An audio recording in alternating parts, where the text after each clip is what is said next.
Good morning everybody. BPSC के लिए जो हम लोग मैथ्स के लिए सीरीज से चला रखी है उस पर एक नया वीडियो लेके आए हैं जिसमें हम लोग फास्ट कैलकुलेशन करेंगे, जिसके क्वेश्चंस हम लोग के बीपीएससी के पैटर्न से मैच करते हुए रहेंगे। जो हम लोग ये देखेंगे कि कैसे फास्ट कैलकुलेशन करके हम लोग समय बचा सकते हैं और बाकी सेक्शंस पे भी फोकस किया जा सकता है। चलते हैं इस नए वीडियो पे। अपनी बेनिफिट के लिए आप शुरू से अंत तक देखें, इससे आपको फायदा ही होगा।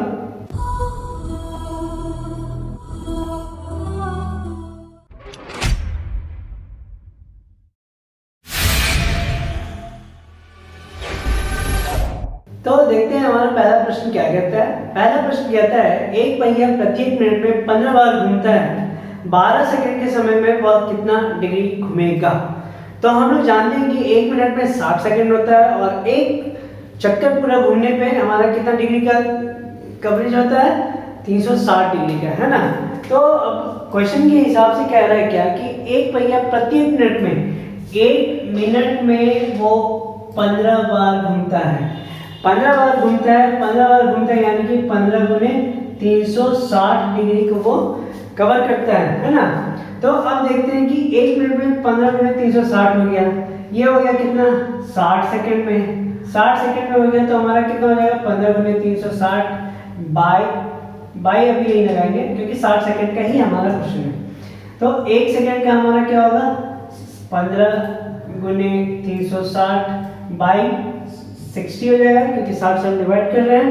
हमारा क्वेश्चन क्या कह रहा है, हमारा क्वेश्चन कह रहा है 12 सेकंड में। तो ये हो गया हमारा 12 सेकंड का। 12 सेकंड का हो गया हमारा 15 गुने 360 बाई 60 गुने 12, है ना। ये हमारा कवर कर दिया, 60 हो गया, 15 6 जा 90 into 12 is equal to 1080 degree. ये क्या हो गया, हमारा डिग्री हो गया। तो हमारा कितना कवर कर रहा है, 1080 डिग्री। तो आंसर है हमारा ऑप्शन सी। अब हमारा अगला प्रश्न कहता है 21 plus 22 plus 23 so on to 90। ये हमारा क्या कहता है, 21 प्लस 22 प्लस 23 तो कितने तक, 90 तक। इसका हमको क्या निकालना है, मान निकालना है, वैल्यू निकालना है। तो हम लोग ये देखते हैं कि ये 90 तक कंटिन्यूअस है, लेकिन 1 to 20 क्या है, नहीं है। तो टोटल नंबर्स कितने हो जाएंगे, सीधा सा बात है, 90 माइनस 20 हो जाएगा, यानी कि n is equal to number of terms कितने हो जाएंगे, 70 हो जाएंगे। अब हमारे पास इसका सिंपल सा एक फॉर्मूला हम लोग जानते हैं, क्या होता है, n/2 into a plus l। n हमारा कितना दिया हुआ है, 70 दिया हुआ है, बाई 2। a क्या है, फर्स्ट टर्म, वो हो गया हमारा 21। l क्या हुआ, लास्ट टर्म, वो क्या हो गया हमारा 90। ये हो गया हमारा 35 इंटू 111। कैलकुलेशन करते हैं हम लोग, 5 5 जा 5, फिर ये दोनों हमारा जुटा तो ये हो गया 8, फिर ये दोनों जुटा तो हो गया 8 और ये हो गया हमारा 3। तो 3885 is the right answer which is the option D. अगला प्रश्न हमारा कहता है एक कार की गति 60 किलोमीटर प्रति घंटा है, 1 घंटे 15 मिनट में तय की गई दूरी। तो अब ये क्वेश्चन क्या कहता है, speed is given as 60 kmph, है ना। ये 60 कितना दे रहा है, 60 kmph दे रहा है। टाइम हमारा क्या दे रहा है, 1 घंटा 15 मिनट, है ना, 15 मिनट। जिसको कि अगर हम देखें तो 1 घंटा और ये क्या हो जाएगा, 15/60 घंटा हो जाएगा। तो ये हो गया हमारा 1/4, ये हो गया हमारा 1 whole 1/4 r is equal to 5/4 r, है ना। सिंपल बात है। अब हमारा टाइम दिया हुआ है, स्पीड दिया हुआ है, तो क्या निकालना है, डिस्टेंस निकालना है। डिस्टेंस कितना है, 60 इंटू 5/4, ये 15 कट गया, हमारा हो गया कितना, 75। तो हमारा स्पीड डिस्टेंस कितना कवर करेगा, 75 kilometre, which is the option D. हमारा अगला प्रश्न कहता है 10,000 रुपए की राशि 2 वर्षों में 20,736 हो जाती है। यदि ब्याज की दर को वार्षिक रूप से आधा है तो ब्याज की वार्षिक दर क्या है। जब आधा की बात करें तो मुझे लगता है कि ये चक्रवृद्धि ब्याज की बात होगी। आगे हम लोग इंग्लिश में भी एक बार पढ़ लेते हैं जिससे कि ये डाउट क्लियर हो जाए। An amount of ₹10,000 becomes ₹20,736 in 2 years if the rate of interest is compounded half yearly. यहाँ साफ लिखा हुआ है compounded half yearly. What is the annual rate of interest? अब हमको क्या निकालना है? एनुअल रेट ऑफ इंटरेस्ट निकालना है। तो जब हाफ ईयरली की बात होती है तो हमको पता होता है कि रेट क्या हो जाता है? आधा हो जाता है, और समय क्या हो जाता है? डबल हो जाता है। तो फॉर्मूला हमारा क्या बन जाता है? A = P × 1 + R/200 by power 2t हो जाता है। क्यों? क्योंकि ये कंपाउंडेड हाफ ईयरली की बात है। ये हमारा दिया हुआ है 20,736 और ये दिया हुआ है हमारा 10,000 और ये दिया हुआ है 1 + R/100, ये हमको निकालना है। और टाइम हमको दिया हुआ है 2, यानी कि 4 साल के बराबर का निकालना है। ठीक है, तो अब हम लोग इसको कैलकुलेट करते हैं। 1 + R/200 to the power 4 = 2736/10,000। तो ये 4 बार का है। तो हम लोग पहले क्या करेंगे? स्क्वायर रूट निकाल लेंगे, फिर उसके बाद फिर स्क्वायर रूट निकालेंगे। तो 1 + R/200 to the क्या हो गया हमारा? Square root of square root 2736/10,000। ऐसा हम इसलिए कर रहे हैं कि स्टेप में स्क्वायर रूट निकालना हमारे लिए आसान है।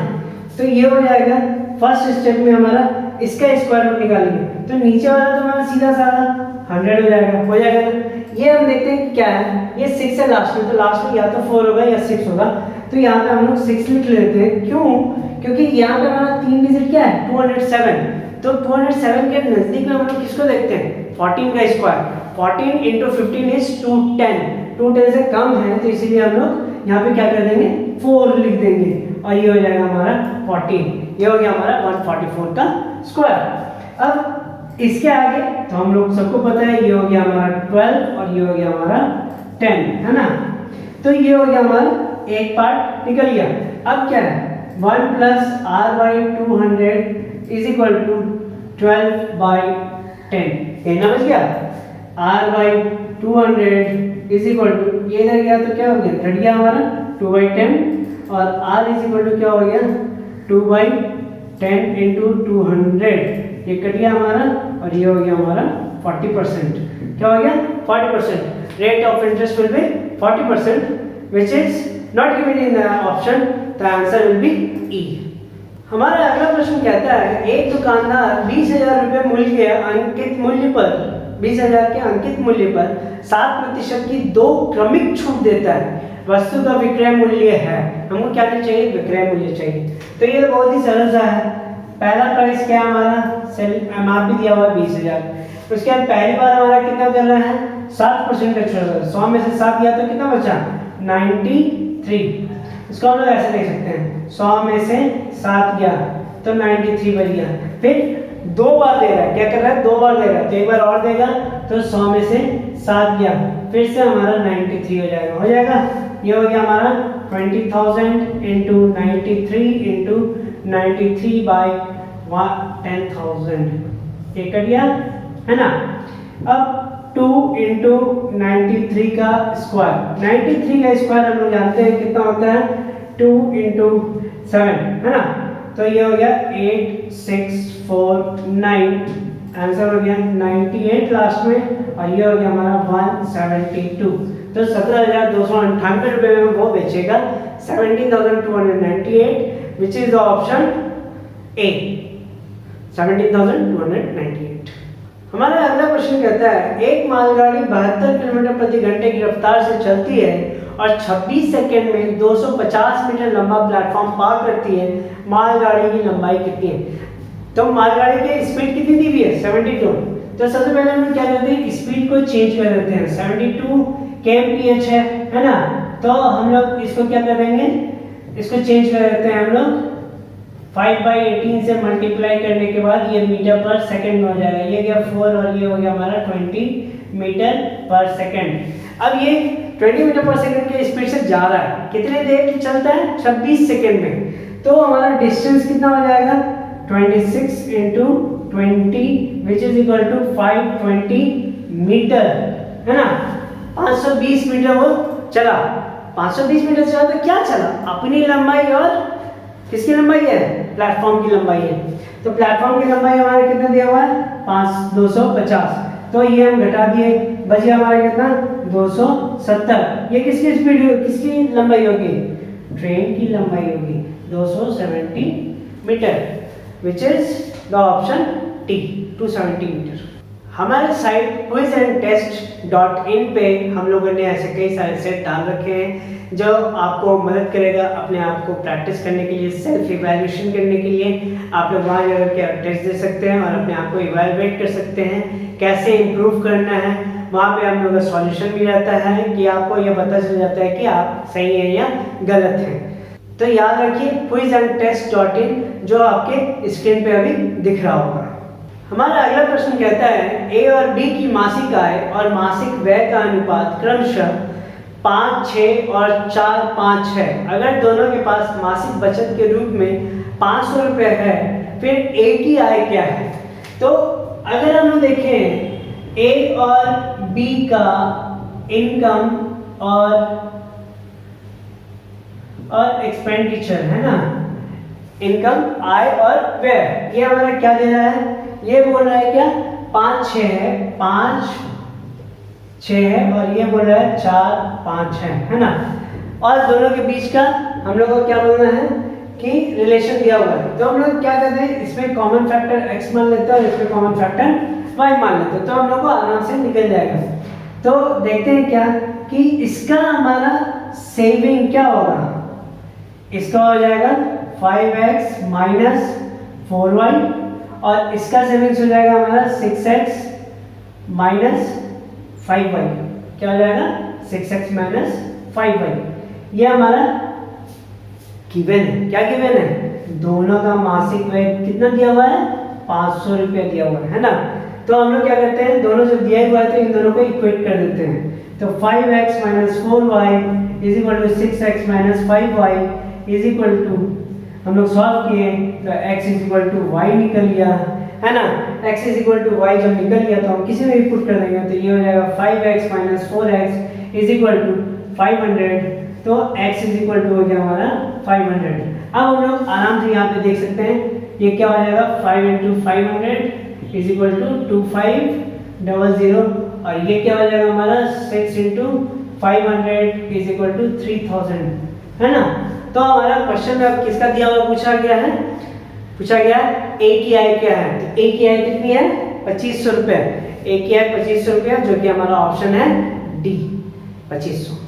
हमारा अगला क्वेश्चन कहता है एक समूह में 10 लोगों का औसत भार 21 किलो है और प्रथम 5 लोगों का औसत भार 20 किलो है और अगले 4 लोगों का औसत भार 22 किलो है, तो अंतिम लड़के का वजन क्या होगा। ये तो हम लोग सीधा सीधे देख सकते हैं कि पहले 21 का, पहले 5 का 20 है तो अगले 5 का भी क्या होना चाहिए, 22 होना चाहिए, क्योंकि बीच का 21 है तो अगले 5 का 22 है, 4 दिया हुआ है 22, तो लास्ट का भी क्या होगा 22 होगा। लेकिन फिर भी चलते हैं, हम लोग इसको न्यूमेरिकली देख लेते हैं। तो 10 लड़कों का औसत हमारा है 21, तो ये कुल मिला के हो गया 210। फिर उसके बाद बोलता है कि 5 लड़कों का औसत है 22, तो ये 22 नहीं है, क्या है 20 है, 20 है, तो 20 है, तो ये 5 लोगों का हो गया हमारा कितना 100 हो गया। और फिर उसके बोलते हैं 4 लोगों का कितना है 22 है, तो ये हो गया 88। इन दोनों को जोड़े तो हो गया हमारा 188। टोटल हमारा था 210, बच गया हमारा कितना 22। तो क्या हो गया हमारा आंसर 22 किलोग्राम। तो आंसर ऑप्शन सी 22 किलोग्राम।